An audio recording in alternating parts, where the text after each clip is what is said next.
technology is there that we can use to create new businesses and to serve our existing clients? And do we really need to create a new, like a bespoke technology, or should we continue to subscribe to existing ones? So, joining us in the studio and online, we have our panelists, and this conversation will be moderated by Mona Manap, the founder and CEO of Place Borneo. Joining her virtually, we have Eric Ho, Executive Director, Pico International Malaysia, Tony Yeoh, Chief Executive Officer of Digital Penang, Yusno Yunos, founder of Evenesis, and right here in the studio, we have Rahul Bharadwaj, CMP, co-founder of Anderes Fourdy events. So over to you, Mona. Thanks, Caroline. Thanks for introducing us. And yep, my name is Mona. I'm actually a professional conference organizer. We're based in Kuching, Sarawak. And right now here, we're pretty much back to normal. Our state is doing a good job. So I'm going to say that so they're going to be happy and give me more business, hopefully. And today we're going to talk about the all-important topic of technology. And I'm going to share with you this funny thing. This one is actually Tony was the one who sent this to me. So virtual meetings are basically like modern seance, right? Elizabeth, are you there? Make a sound or move something if you can hear us. So I thought that was funny. And yeah, so that just goes to show some of us we may be we may be apprehensive about business virtual business events virtually or hybrid event because we may not understand how it works. So I remember when I had a chat with them and Eric said, well, it's not just about Zoom. It's not just a Zoom meeting. But on the other hand, it could be just a Zoom meeting. So event technology can be as simple as you want it to be. It can be as complicated or elaborate as you want it to be as well. So today we're going to talk to these people. They're the experts in their own field. Tony is a technologist, as I've read on his LinkedIn. And interestingly, I think this is not mentioned, but he wrote a book on technology and hospitality. I just like to bring that up because I think this is the perfect time for you to read that book. I haven't had time to read that, Tony, but I think I'll go to that after the show. Eric is from an exhibition background, and they also just introduced a PCO arm. So they're going to come in from the exhibition and their experience with exhibitions and with their clients. Yusno is an event technology person himself. So he's going to share with us his thoughts on that one, as well as Rahul. Rahul, you may want to move around a bit. You look like a background photo there. Yep. Okay. Hi, Rahul. And so Rahul is also an event technology person and also a PCO. So he's got a lot of experience there. So before we start and deep dive into the discussion for the audience, the questions are open. So you can just type your questions as we go along and we're going to pick them up and not leave them to the end. And we also have a few questions that you can answer from us. So I'm going to start with just a few minutes of the speakers. They can introduce themselves, so they want to talk a bit about what they want to talk about today. Tony, I think I'll start with you. Go ahead, Tony. Okay, thanks, Mona. I think Digital Penang was set up actually in the midst of the COVID crisis, which was in April this year. And we are only about a 7 months old government agency set up to basically look at digitalization. And obviously, COVID has helped us do our job a lot easier, and awareness has definitely been raised. And even at the start of the crisis, we actually held a webinar to engage the public in terms of trying to crowdsource what kind of problems that we could solve. And one of the outcomes was actually we were the first state to come up with the PG Care, which is basically the QR code scan for entry into buildings and all that, which was subsequently replaced by My Sejahtera. So definitely today, event technology, I'd like to share basically how we have basically kind of evolved into it and kind of adapted to using video conferencing, and definitely the awareness out there is very high. Thank you. Thanks, Tony. Next one, I think I'll go with Rahul. Hey, thanks, Mona. So as Mona has already pointed out, I have a event tech background, and currently we are also running a PCO company. So today, I think most of the discussion will be around what is happening and what's going to happen. So I'll just share my views and my experience that I've had with the clients, most importantly in the last 8 to 10 months. Yep.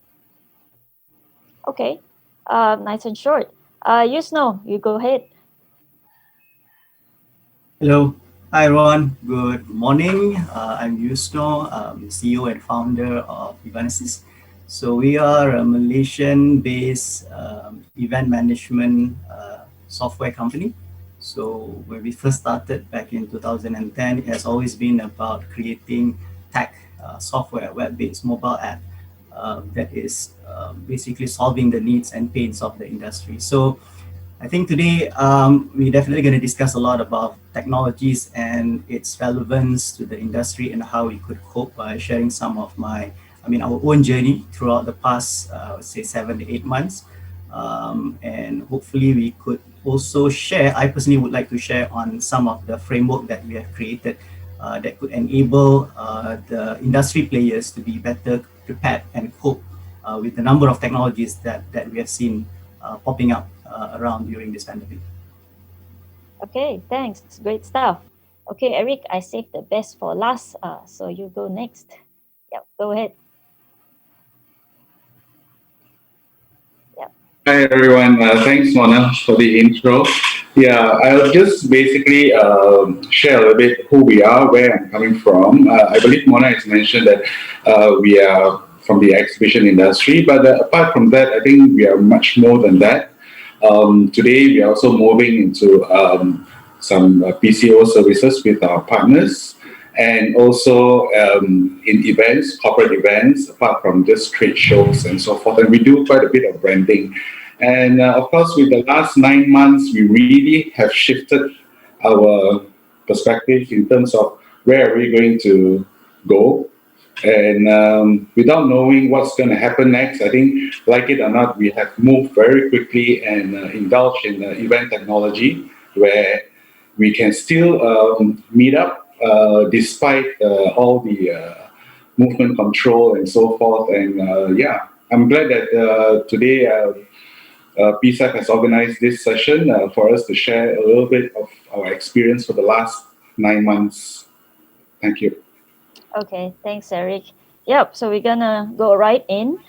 So the first question or topic that we're gonna be discussing, I'm just gonna throw a very broad question to the speakers, but to the audience, this is also gonna be the same question that we're gonna throw to you, and we're gonna pick up some of your answers. To the speakers, what is the new normal in event technology that you have experienced in your organizations, with your clients, or for any of your events? So audience, you can see that this is also a Q&A for you, so you can answer and I can pick out some of your answers and just tell them live. Okay, so I think I'm going to start with Rahul to make you move around a Okay. bit. Yeah. Thanks, Mona. So I think, of course, it's a very important question right now that everyone is looking forward to, but it is still a bit premature because I don't think that the sand has actually settled down yet. There's still a lot of things or a lot of places where people, including clients and including delegates, are confused. So, for example, even if you take yourself, if you wanted to attend an event, I'm sure you won't be 100% sure, just like how you were until last year.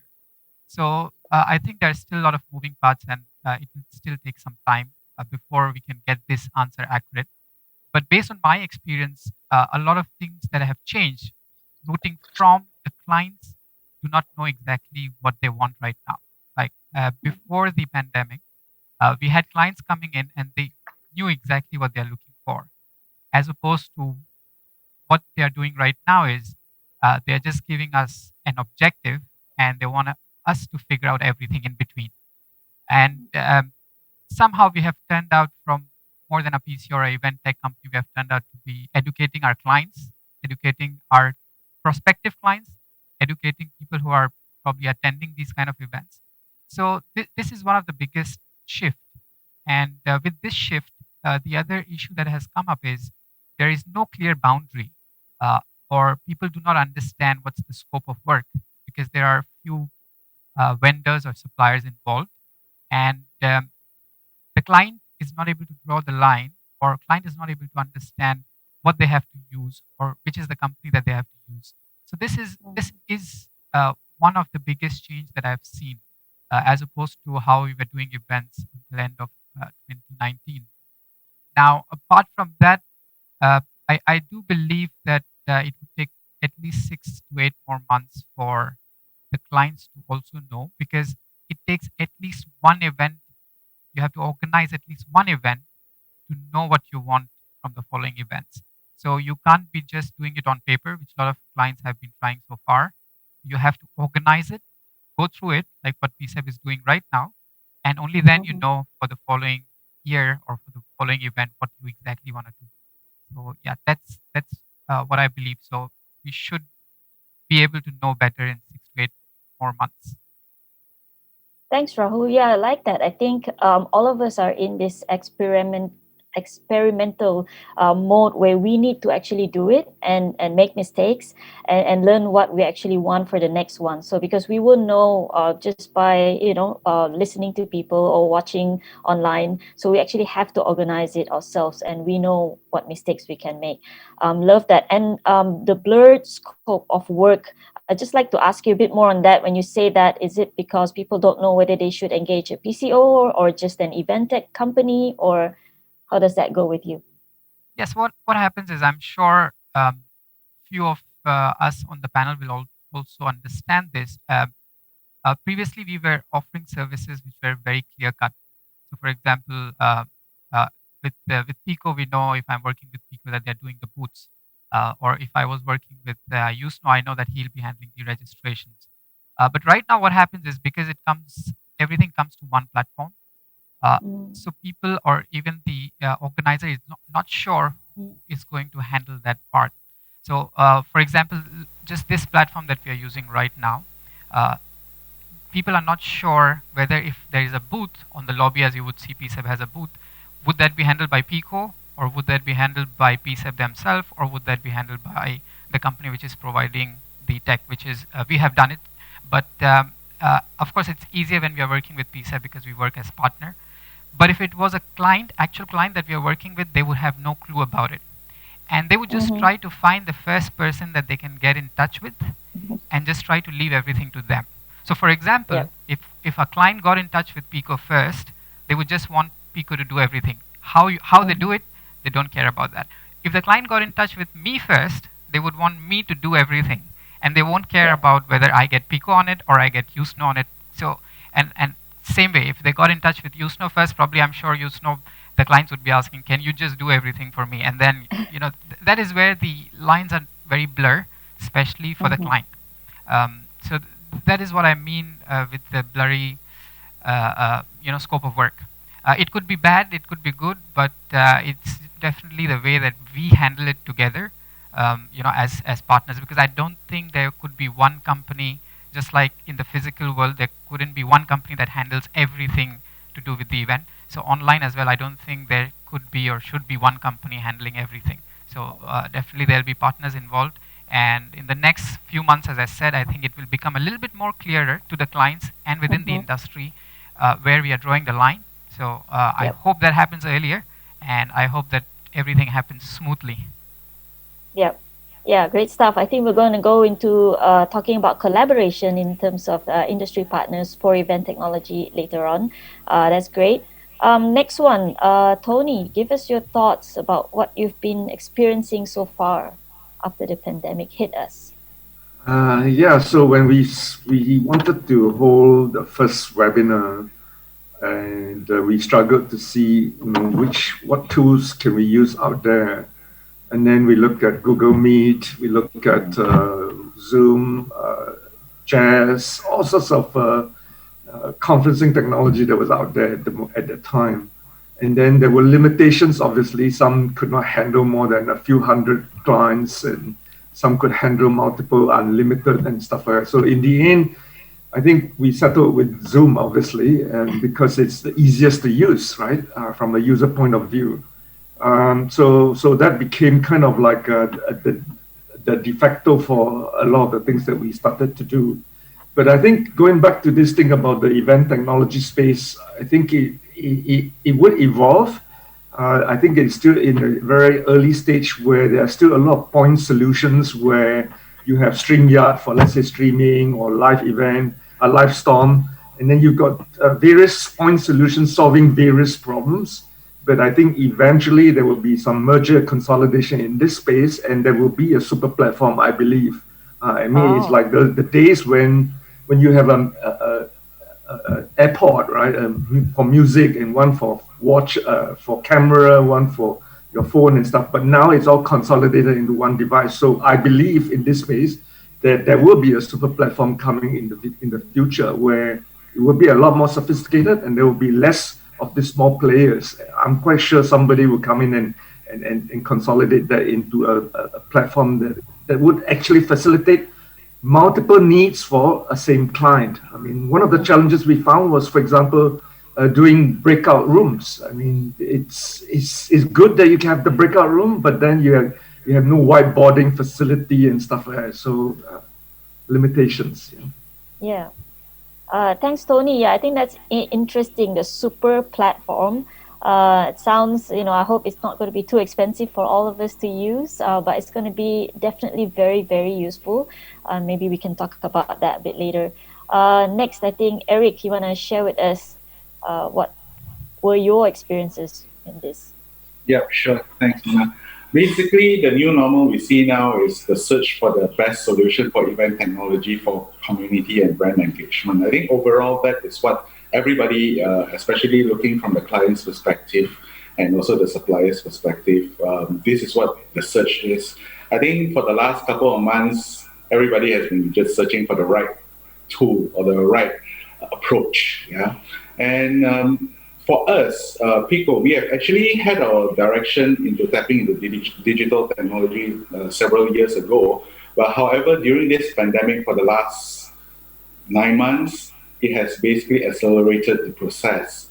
And we have realized that clients are interested, they are very interested, but also unsure of the situation, especially when it comes to confirming the right technology or the right approach that they can use. So familiarity, it goes on both sides, both ends, the client side and also the support of the tech side. And I believe that instead of want, event technology is now a need and a must-have for event organizers, exhibition organizers, PCOs, and so forth, right, on the client side. And we realized that there has been an increase of the interest of technology for virtual engagement.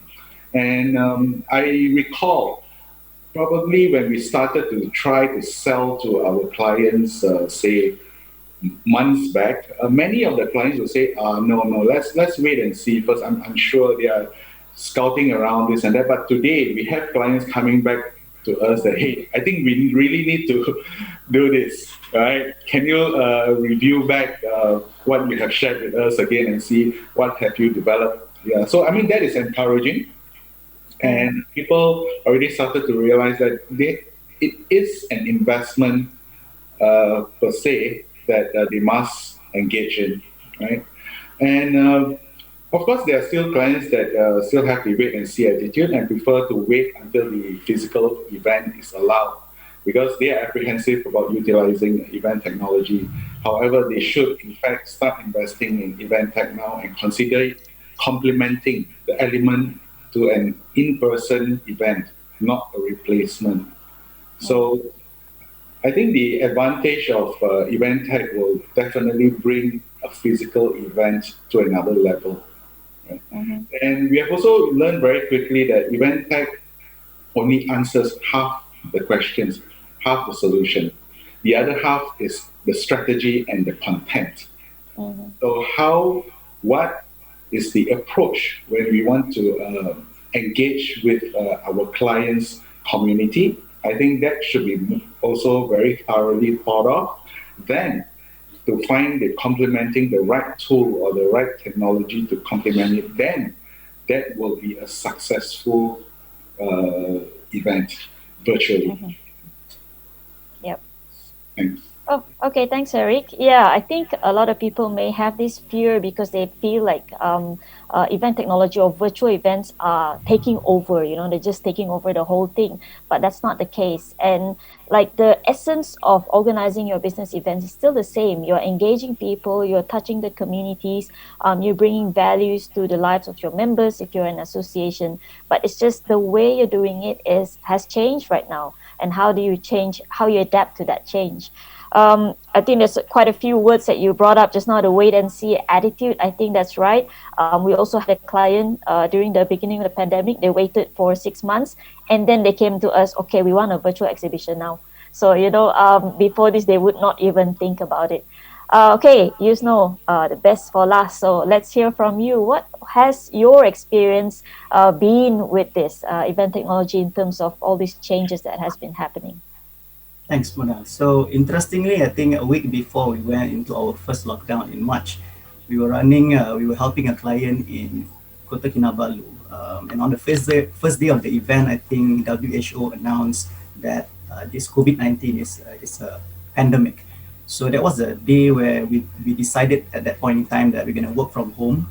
And I think the fact that most of our team members are agreeable to be as agile as we can, and we were able to pivot quickly and also came up with some of the innovative solutions. These are some of the key ingredients that I believe not just for any tech companies but also for any SMEs and companies out there that enable them to be able to ride this wave and pandemic.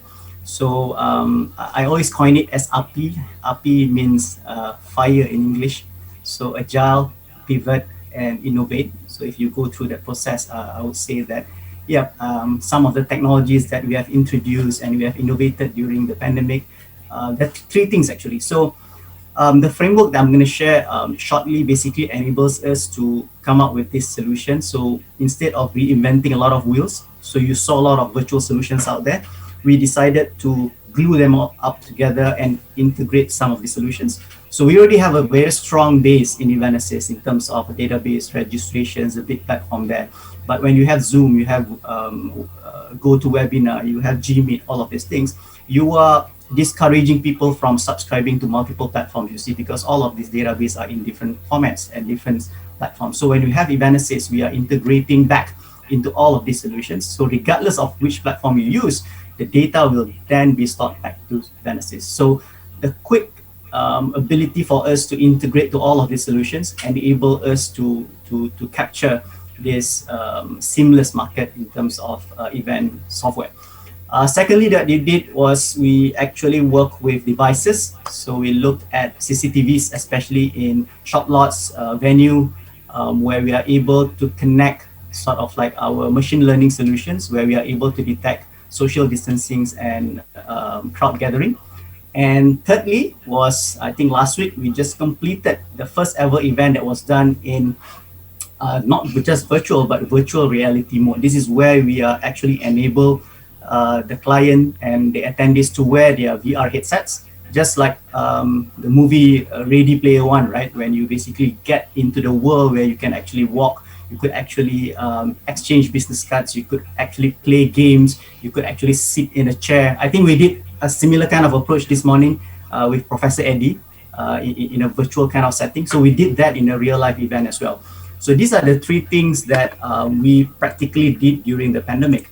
And the framework that I mentioned earlier that we basically were able to do is what you are seeing on my background right now, which is this simple triangle that consists of 4 acronyms. Let me move it a bit. All right. So you have MAT at the top. MAT stands for Modern Event Technology. So these are all the familiar technologies that you have seen even before the pandemic. This is where you saw your QR codes, your registrations, online payments, facial recognition, you name it. You have seen this, right? And when the pandemic came, so we saw a lot of these virtual solutions, and this is what we call PET, PET, Pandemic Event Solutions. And then when you combine that with WET, WET is what we coined it as wearable event technologies. This is where you start to use your wristbands, your VR headsets, as I mentioned earlier, to engage the audience better. And with all of these MAT, PET, and WETs, you are now able to have the middle portion, which is, I'm not sure that you can see it from here, it is GET, G-E-T. This is your actually gluable event technology. So it could be something like what Tony mentioned, but I don't quite subscribe to the idea of super app or super platform at this point in time, because I see a lot of failures of companies trying to do that. But what I strongly believe, if you are able to glue these technologies together, as mentioned by Eric, providing the right technologies for a certain needs of an event, then that glue is the right solution for that particular client. Because from the experience that we've had for the past 10 years, you can't have one solution that fits all. It is super hard for that to do. Yeah, maybe with a huge and investments, maybe, I don't know, Grab or Gojek able to pump in monies, and maybe one day we could have something like that, but it is still a long way to go. But right now, based on the framework that we have formulated, I think we believe this gluable event technology would be a good solution for any business events players to sustain and to face the future moving forwards. Okay, yeah, thanks, Yusno. There's a lot of met, pet, get, and what's the last one? Wet, I think. Yeah. Thanks for sharing with us, and maybe you want to share with the rest of the audience. I'm not sure where they can get all this information if they were to be interested.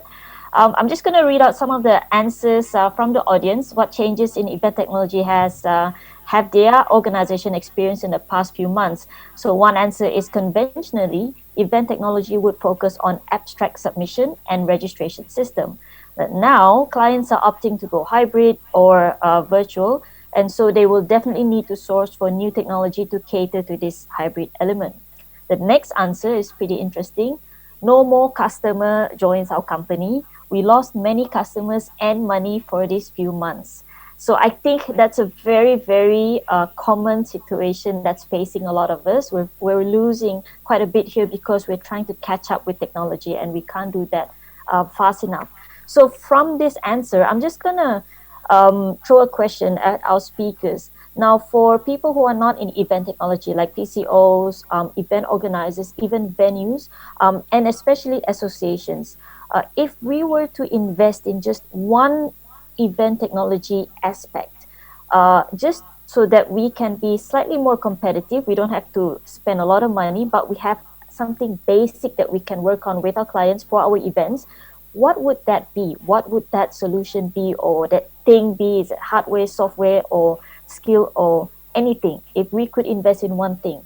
Rahul, maybe you want to share your thoughts on this one. Yeah, Mona, I think it's a very interesting question, and I have a very specific answer to it. I don't think any of the association, or even if you look at your company or any company, they should be looking at any solution. The best thing that you can invest into is a person who has the idea what to do, or who has some IT experience or knowledge. Right now, because what's happening to most of these old organizations, they don't know exactly what to do.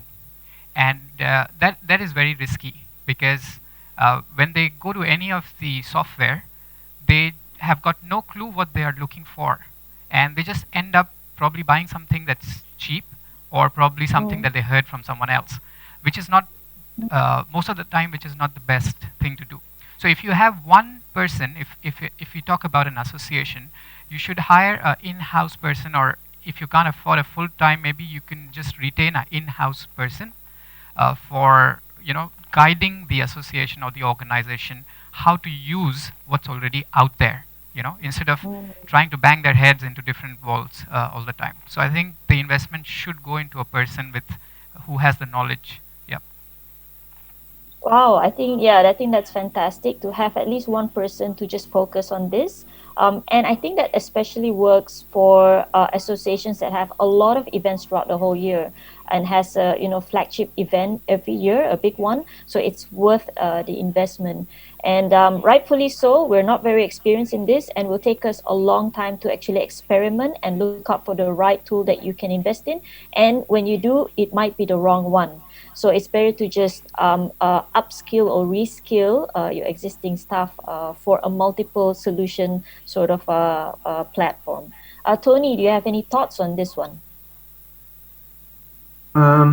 Yeah, I mean, we get as an agency, we get a lot of complaints about infrastructure. So, and I think the first thing is, I guess you need to make sure that you have good bandwidth. If not, when you're actually hosting the conference and then you don't have good bandwidth, and it's you're not actually even able to connect, and people cannot even have a good seamless conversation, then it will be a big challenge. So I would say infrastructure is one of them, and the second one is depending on the kind of events that you have, then you just at the moment now, because it's still a very young I guess technology, then I guess it just depends on what kind of need you have, and then you just need to choose the best in that particular space. And like I've said, there will be consolidation in going into the future. Okay, so there's no one right answer to this, and you can't actually have a one size fits all. And it could be the right for you at that time, but could also be wrong at a future time when you actually evolve your events or your organization. Great one. I'm just gonna go for this very interesting question that we have from the audience, and I think Eric, I'd like you to answer this one. Is the push for virtual and hybrid event only from the organizer or tech provider side and not from the user side? Because from the participation point of view for events, we see that for virtual events, we have seen that the attendance is less, lower and lower. So is it just us wanting to push this virtual element, virtual event, or is the users, are they appreciating it as well? What are your thoughts on this, Eric? I think it goes on both ends. And like also what you said earlier, I think there's no one size fits all. And I think the key point is the user experience.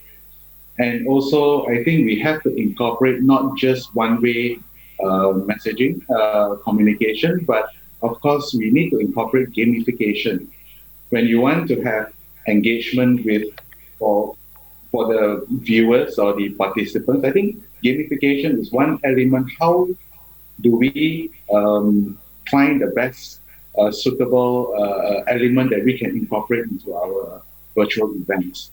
And I think based on our experience, we have quite successfully come up with some very creative ideas to ensure that visitors do stay back and experience the whole journey or the whole session of the event.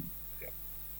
Okay, thanks. And I think I'd just like to add to that because it's the event is still the same. How you do your marketing, your content must still be very compelling. It's just how you deliver it. So if your participation is low, you need to relook at your content and how you're approaching people. Right now, there are tons of webinars and virtual events, and people can attend from anywhere in the world. So your competition is actually higher. So now you have to up your marketing and your content and how you sell yourself lah.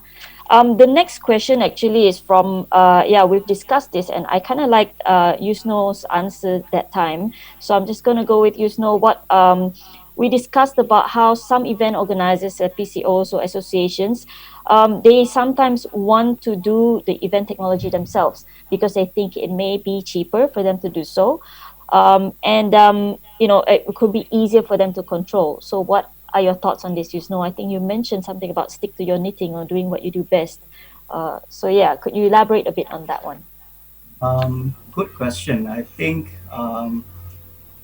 based on what we have seen in the years in the industry, I believe experience and things that we have done allowed certain expertise to be developed. So you can see so many different virtual platforms, as I mentioned earlier, coming up since the beginning of the pandemic, simply because people would love to get into a new innovation. They had to pivot, right? So it is not something I would say that is wrong, but most of the event organizers that I've talked to, most of them will basically tell me the bad experience that they've had doing virtual events in the first time, especially when they have invested a lot of money and they felt cheated because some of the solutions are not 100% ready, right? I mean, you can just LinkedIn search or Google search, and you'll see a lot of these comments happening worldwide because people are being taught. I mean, people are being sold to the idea of this one virtual solution can do fantastic things, but then in reality, they are the first guinea pig to be tested on, and then they are the ones who are supposed to add this. This is not ready yet. It is only going to be available in 2021. Those kind of things, simply because they are building it. So nothing is wrong with that. It's just that you have to be really honest in terms of what you have, what you have done, but piggybacking on your experience in a different field and then trying to sell something that is new based on something that you are learning at this point in time, I think is not right. And I believe the best way moving forward is to actually collaborate, right? I mean, I've talked about this. I think I'm the one who coined it back in 2012 when I talked about collaboration.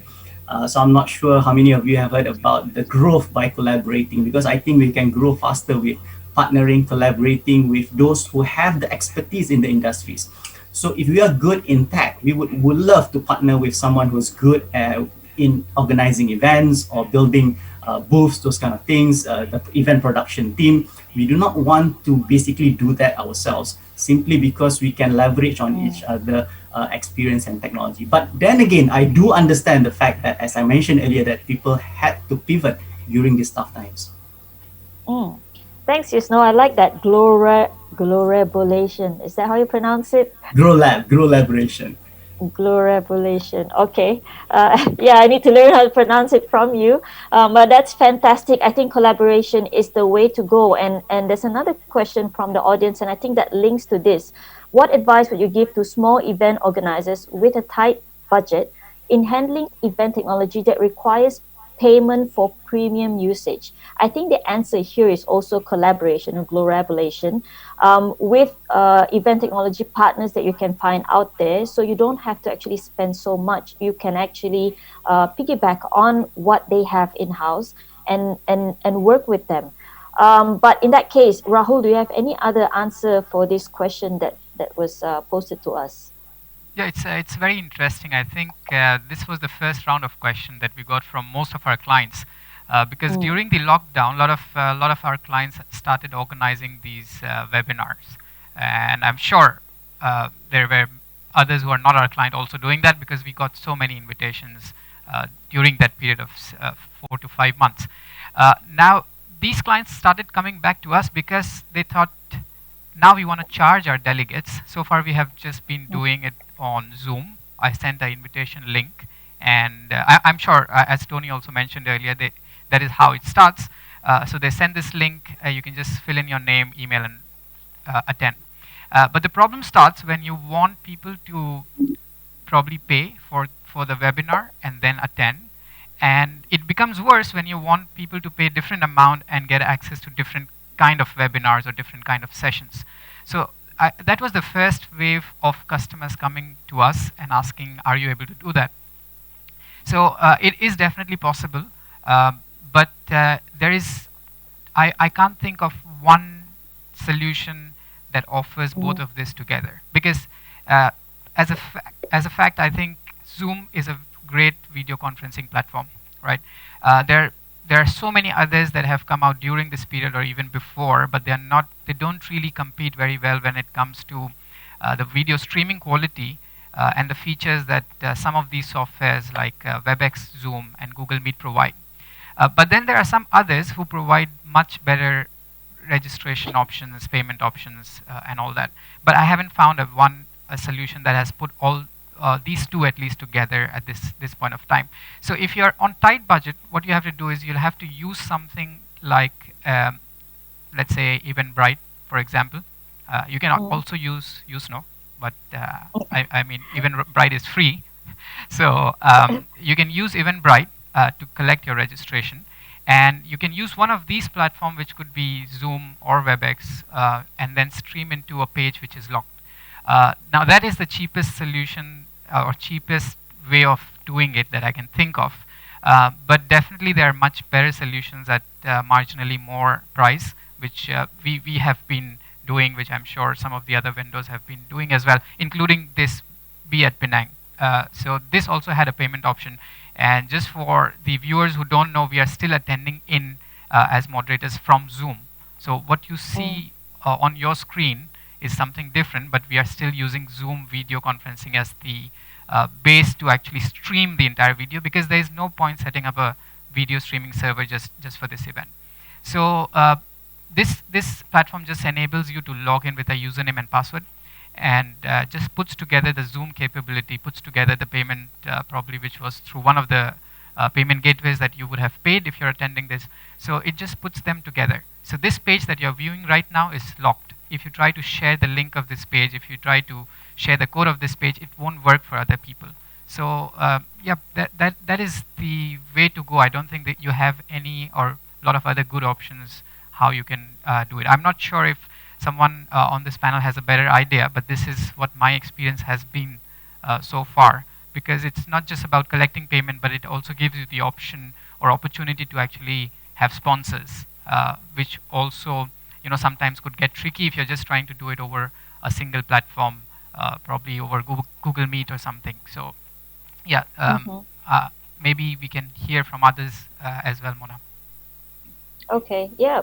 I think I like that there's no one single platform that will, rule them all, and that you have to make do with using a few. If you're on a tight budget, that is actually the best solution, because one that actually covers everything might be quite pricey, I would say. This is also from our own experience when we're trying to engage with our clients and trying to provide them with one platform that can actually deliver all registration, payment, everything with a video conferencing tool. Eric, did you have anything to add to that based on your experience? Yeah. So for us, we approach it in a more different angle, where I understand that I think a budget is always a concern with a lot of organizers, even we ourselves. But I think going into virtual events is not just Zoom and so forth, but to fully embrace that technology where it's not so straightforward as some of us might think. I think the key element here is the engagement, and event tech companies are more adept to managing with more experience and key learnings, just like what Yusno has just mentioned. I think and also Rahul, I think there's a lot of experience that I think we can put in and share with communities or associations or clients on how we could make things better. And of course, sponsorship is one of the elements that we could incorporate when it comes to trying to get more monies for the particular project or the event. And I think we should remind ourselves that we should sell an approach and strategy, not just a platform. And our experience with our clients, be it associations, corporate companies, or government, we always need to constantly improvise our user interface and user experience and so forth to make it to differentiate what the engagement is from what they have tried before. I think that is basically a continuous journey. Mm-hmm. Thanks, Eric. Yeah, I think I like that. There's a lot of things we can do ourselves, but I think the event technology companies, they have learned how to engage your audience based on they've had years and years of experiments and guinea pigs that they've gone through. So you can actually, ride on that experience, and they know how to engage your audience using technology, which is something that we may not know how to do. But on the other hand, you could also engage your audience manually. You could send to them something physical, to their homes if you wanted to do that. Now, talking about engagement, there's one question which is also voted up. What is the most interesting audience engagement tool you've seen so far? This is to tackle virtual event exhaustion. That's a good question. I don't think there is one tool that could actually work. There's probably quite a few. Tony, have you experienced any useful audience engagement tool? Sorry, not really. I think, like you said, there are so many to choose from. It's a very crowded place out there for solutions. I think in the end, going back to what Eric said, is actually comes back to two things. One is the content and the experience, right? So, I mean, imagine if I can bring Donald Trump onto this webinar now, I'm quite sure people are going to come and watch regardless of whatever. Or if I put Barack Obama here, and then that would be the content that will attract and get everybody to come. And then the next thing is about the experience. And I think first from the technology to deliver the experience, has to be back to the basics. What are the key basic stuff that must be done and done very well? I mean, if you look at iPhone, how it was designed, I mean, it's not the latest technology, but it's just that they got all the basics right. And so you have to get the basics right. So, I mean, even right now we're using Zoom. Am I talking into space, right? Is there any audience out there anyway in the first place? Do I know that? So that those basics needs to be addressed, and then the interaction and the experience, all that. So I think if event technology companies focus on delivering some of these basics first, getting it right. I mean, I was in one of these sessions where I had another guy who was in the same room, but the echo and all that was creating feedback and all sorts of issues for us, right? So these are the kind of basic issues that needs to be addressed first. Okay. And yeah, I agree with you. And I've mentioned this before, the basic experience of a conference or business events that you're going to be organizing, it's still the most important thing, the experience itself.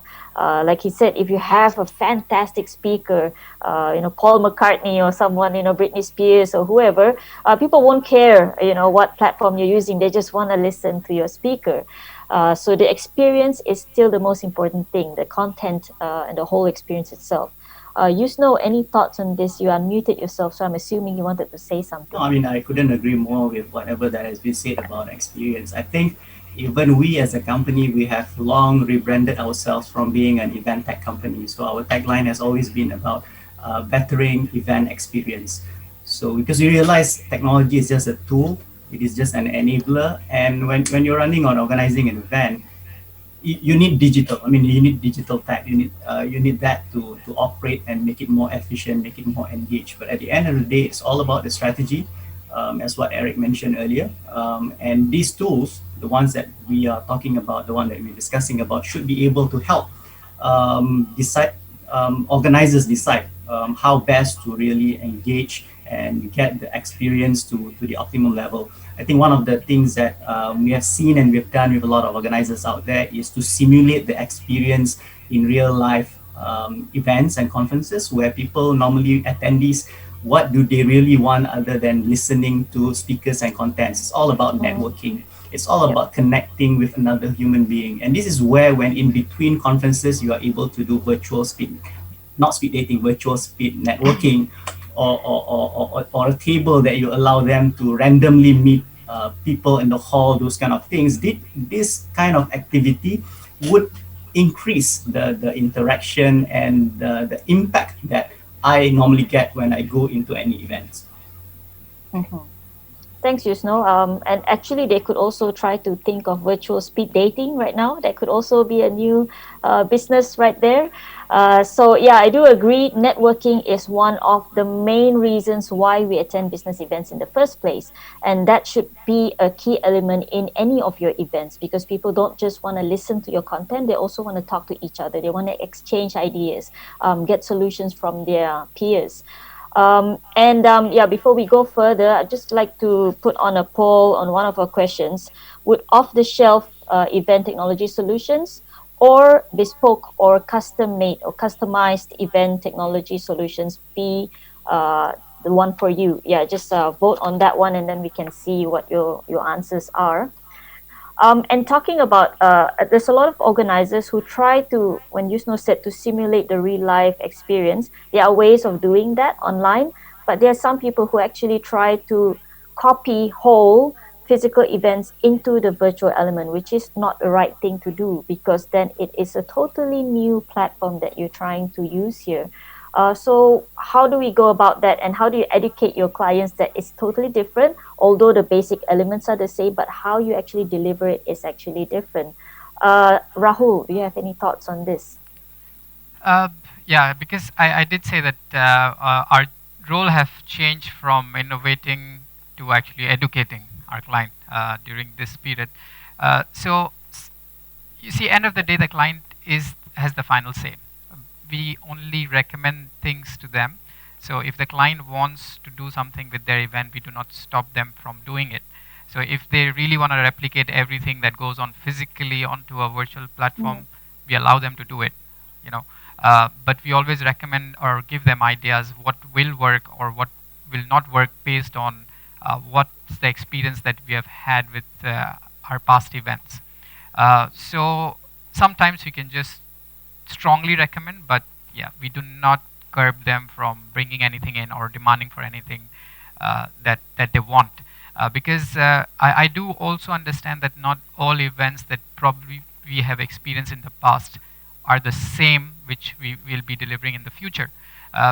Some of these organizers know their audience better than us. You know, we just understand the mechanics, but they know the people who will be attending the event. So sometimes they could be right, and hence we just always, in the end, would go with whatever the client decides. But yeah, so far, I think because everyone is pretty open in terms of getting ideas. So yeah, the clients have been very. I would say that they have agreed to most of the things that we propose. Partly because they have got also no experience, and they're also experimenting at this point of time. But I do see this would happen a lot probably 1 year later. So when the client has actually organized 2 or 3 events, they would have already formed an idea in their mind that is how they want to do it. And at that point of time, it's going to become more difficult. So I'm not sure how it turns out, but it will happen probably next year, BE. Okay, Yeah. and then they'll be very experienced, and they say this is what I want, because they know Yes. they know exactly how it's run, and they know they're clear on what they want. Right now, we're all in this together, and we're all learning at the Yeah. same time. But that's right. I think we should try to educate our clients as well that it's not exactly the same, and it could actually backfire on you when you try to copy a full-on physical event and you just plonk it onto a virtual platform. It's just not Yeah. the same. Eric, you're nodding your head there, so you want to add to that? Yeah, I totally agree. I think our clients, or even we ourselves at initial times, we try so hard to make virtual, to think how virtual can replace the physical. I think we should look at it on the other aspect. How can we do more indulging in a virtual event instead of trying so hard? And I think, like I mentioned earlier in the first part, I think strategy is the main point. First of all, we need to understand our clients' pain points, right? What they actually want to achieve and who are their community. I would go on the approach that we should sit down with the client to truly understand their community because, like we mentioned before, there's no one size fits all. Even despite if it is just a trade show, a different profile of trade show has different angles how we intend to approach. Because just for instance, if you look at an international, say, oil and gas virtual conference, people are willing to pay thousands to participate. Whereas, why are some people say, oh, unless it is cheap or it's free, then I'll come in. But that is why I mentioned again that I think we need to really, really understand the community that we intend to engage together with the association or our clients to see that whether this particular plan, this engagement, is it a short term or long term, or what do we want to achieve? Be it to achieve just community engagement during this particular period, or we intend to really monetize this activity. So I think it goes, there's no right answer. I think very much is really to sit down with the clients and the community to understand further, to see what is the bespoke digital solution that we should approach. Yeah. Thanks. Thanks. Yeah, I like that. We need to actually understand your clients more. Sometimes they may not know what they want, but by talking to them further, you will be able to, sort of dig out a lot of information that can actually shape what actually they want without them knowing it themselves. And on the voting side, we see that a lot of people voted, 62% voted for custom-made or bespoke event technology solutions compared to off-the-shelf event technology solutions. So like Eric said, different events, even within an exhibition, there are different types of exhibitions.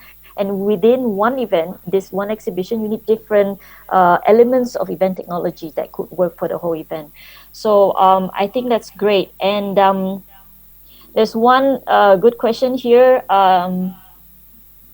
Where was the question? Yeah. Besides offering paid technology services, would you be willing to offer your expertise, as in sharing of knowledge in terms of courses or tutorial to your clients? So can you teach them your trade secrets? Maybe not so trade secrets lah. Maybe some tips and tricks on how they can run things more affordably or more seamlessly. I think Yusno, I think would you be able to do this with them? Yeah. I mean, we are more than happy to actually do a lot of this education, sharing of knowledge. Not just me, I think most of the people in the panel would be happy to do that. Simply because we do understand the need to be educated.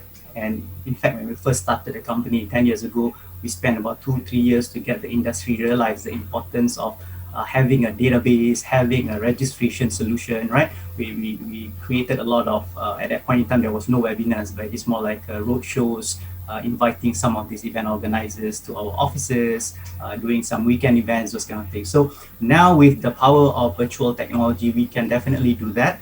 In fact, as an in our association itself in Masios, we are doing regular webinars, and in fact in 2021 we are planning some of these workshops that is going to help some of you out there in terms of trying to understand or get a feel of some of these technologies. I mean, there's not much to a trade secret, because most of these softwares they are not patented, right? So the best we have is a copyright and a trademark. So most of the things that you see can definitely be copied by another coder or programmer. It's just a matter of how long you need to actually build that particular solution and how reliable it is going to be. So which is why we see proven technologies like Zoom, Gmeet. I mean, they have been invested by a huge number of people, time, etc. So what I'm saying is, yes, we should be sharing more about this knowledge in terms of how to run events virtually. But certain things you can't run away, because certain things you would have to invest. For example, upgrading from a free package to a paid package, right? But we will be able to advise you in terms of, you might not need to go for the premium or the best version. You could take somewhere in between in terms of the packages for your particular event. So it goes back, I think, if you were to look back at the discussion points of today, in terms of the framework that I mentioned, is at the end of the day, a lot of you out there are basically looking for these solutions, different type of solutions that could actually help you with your event, which is the GET, the global event technology. And if you're able to find that with the help of technologies or an internal guy or someone who has experience with that, or people like us, we should be able to sort of like advise you on what are the right things to do and what are the things to avoid in terms of your investment. And last but not least, if I may add, there is also a government grant out there for you to digitalize your business, not specifically in events, but your entire operations, from upgrading your HR systems or upgrading your CRM systems, including having an event system in place. Yeah, that's great. And I think you could contact Yusno if you wanted a bit more information on this digitalization grant. In fact, if you just Google it, you could actually find a lot of information online. And it's quite fantastic. It will help you a bit to invest in your digitalization of any business, in fact, not just business events. Tony, in terms of Digital Penang, are there any courses or tutorials that you're giving into the industry partners for this one? Not specifically for events, no. We haven't gone into that yet, but just to follow up on what Yusno said about the grants, it's under MDEC. So MDEC has a SME grant for digitalization, which is up to 5K, I think, for that. So you could easily use that to subscribe to a lot of these services. Yeah. Okay. Yep. Thanks so much. Yeah. In fact, I think a lot of the event people, they know about this digitalization. I hope they do. If you don't, now you do. And yeah, that's a great opportunity for you to take up and to not spend too much money on the tools or the software or the hardware that you can actually purchase using this grant. I'm being told we're down to our 2 minutes or 3 minutes. So I'm just going to do my wrap up. And based on the discussion today, I think it's fantastic. Event technology. It's not as simple as you think it would be. It's not just a Zoom meeting. It is more complicated than that. But it could also be as simple as just a Zoom meeting. So it's up to you how you want to run your events. It could be a very simple event. We have a client here as well who says, no, we're fine with just a Zoom, and then they have to log in, log out, anytime, because our audience are okay with that. They're all scientists. They're not particular about this thing. They just want to talk to each other about scientific stuff. So you see, it depends on your clients as well. And on the thought about you investing in event technology or upskilling yourself, what Yusno said, stick to what you do best. If you're a PCO, stick to organizing a conference and work with event technology partners so you save time on your learning curve. So you don't spend so much time, energy, and money on actually learning something that you could just be learning a bit of while they have already actually learned it all these years. So stick to your knitting as much as you can, but probably just learn a bit of the basics. And now, I think Eric mentioned this, it's event technology is no longer a one. Last time it would be great to have a registration system. If not, you could just do using Google Form, or you could just collect payment, manually. They just bank in, they email you the payment slip. Those are all manual things. But now it's no longer an option. You need event technology. You need for people to actually meet virtually. So you need to invest in that. You need to know a bit about that. So, last but not least, I think this is the best part, is let me check, glorabulation. I think that was I think I'm getting it wrong because Yusno is rolling his eyes. So whatever, it's a collaboration of all the event technology partners and PCOs and event organizers, venues, associations, the clients that you have, all the suppliers, all your partners. You need to collaborate to save yourself money, to save yourself time on learning all these new things. So you actually put all your expertise into one plate, and then you have it all there for your clients. So that's it. And I thank you all. I hope you guys all got what you want from this talk. And thank you to the speakers for the wonderful points that you brought forward. And thank you to the audience for answering all our questions and the polls and asking questions, fantastic questions we have there. And with that, I would like to end the show and back to the MC. Thanks so much. See you guys. Thank you. Thank you. Bye. All right, we'd like to say a big thank you to our panelists. We had Eric, Tony, Rahul, and Yusno. And of course, a big thank you to Mona for moderating that session. It was very insightful, very, very interesting. So what's up next? Do not go anywhere. We'll take a short break for lunch. We need to eat, And at 1 p.m. sharp, we will start with discovering what Singapore did during the lockdown and how they actually managed to get things moving despite travel restrictions. So that is very interesting. It starts at 1 p.m.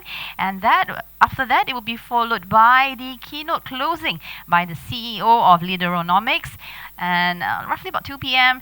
And last but not least, if you have not yet done so, please go to your email and print out the template which we have sent to you this morning, because we will be getting a little artsy. Why?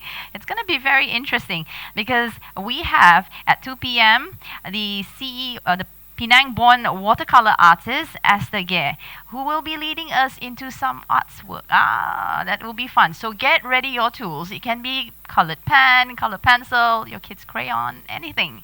Be creative. It will be fun, I promise you. So here's a video by Esther Gare. We will leave you to this and enjoy lunch, and we'll see you back here at 1 p.m.